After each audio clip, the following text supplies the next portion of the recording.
back with Galactic Game Collector channel.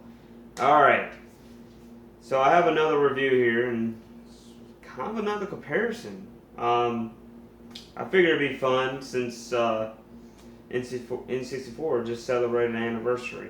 So,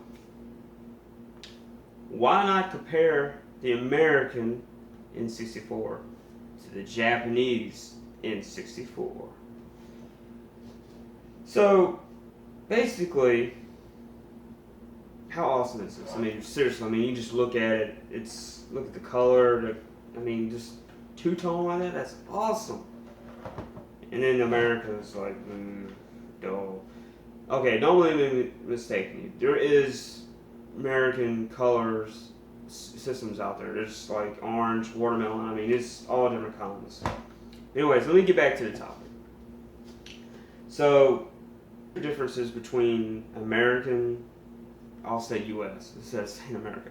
US 64 and a Japanese 64. One is the exclusives. Japan has multiple different console colors and special edition consoles. So many different kinds.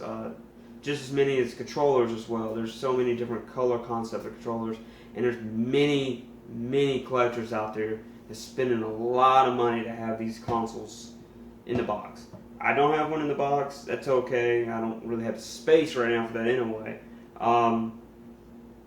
The console itself, Japanese tend to run you a little bit more than the original because usually you can go online and you can find tons of 64s here in the US.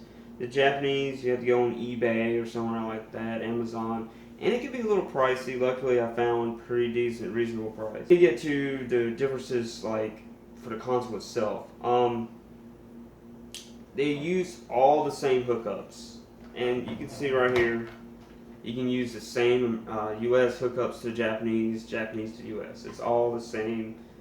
You know, AV out, you know, same thing. Jumper pack, you can put in a suspension pack. American, doesn't matter. All the accessories, memory, rumble packs, all work. The other thing that you have to worry about, especially with a Japanese console, and that's with a lot of consoles, except for region-free consoles like nowadays, like PlayStation's a prime example of that. Neo Geo Pocket Color, I know, I have one of those. You can change the language in the console, and sometimes the games, believe it or not, are in English, like Devil May Cry, Biohazard, that's Resident Evil here. But anyways, you cannot change the language in this system. You cannot change the language for the games. So if the games is fully Japanese, that's what you get. US, obviously, you know, you get English with that. Basically, we have basically the same games that's on the Japanese. Except for there's some differences. Smash Bros. Actually has different music, different sound effects, because America thought the sound effects were too violent, which actually sounds like someone's actually punching and kicking. So we'll change it up, make it more kiddie. There's cutscenes that are different. That's basically it. There is some Japanese exclusive games. So we have Pokemon Stadium 1 and 2. In Japan, our Pokemon Stadium is our Pokemon Stadium 2. There's a Pokemon Stadium 1 that Japan had, and this is a Pokemon Stadium 3. I know, it's confusing. And this was our Pokemon Stadium 2 here. So, get to the differences of the cartridges, and that's why I have, you know, the games here, so you can see the difference. You see right here, the outlets right here, and there's a reason for it. They're region locked instead of like PlayStation or Xbox, well, old PlayStation, where, you know, you had to go around and mod and stuff like that. Just like the Super Nintendo to the Super Famicom, there's little ports in here, and you can't really see them that good, where you can, that keeps it from playing Japanese games. And that's about it. I mean, if you really don't feel like buying a Japanese N64 and you really don't mind jacking up your 64. Being a collector, and I know other collectors, they don't want to jack up their game consoles. You want to cherish them. You don't want to wreck them. You can cut them out, just like the Super Nintendo. You can cut out the ports. I'm actually going to show some game footage. I'm not going to really do too much comparison. Because everybody knows what the American N64 games look and sound like. I'm gonna play the Japanese Japanese Pokemon Stadium, and there's other exclusives. They have Gundam games. They have bookloads of games. So let's get.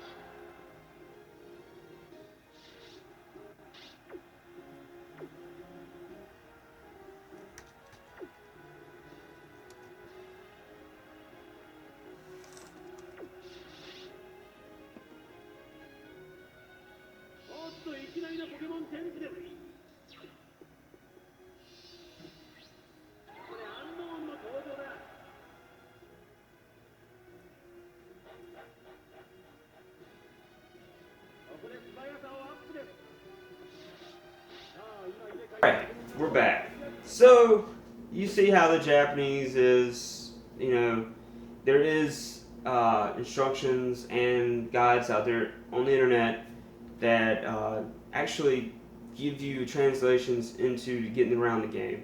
Me, on the other way, I just try to figure it out. Best way I can. That's the easier way to learn it, I think, in my mind. So, the question is, do you need to buy a Japanese N64? You don't have to, but if you're a collector like I am and a lot of other people out there that are collecting up everything nowadays, buy one. It's an awesome system, especially one, if you find one that's like this color and you really want to buy it, I wouldn't worry about it. Go for the nice, flashy, collectible one. And the reason you go, I'm like, you're going to pay, more expensive for the same color that's in America, where you can just cut the ports out if you didn't really care about the color. But with this, you know that, hey, I'm going to have something exclusive and it plays Japanese games.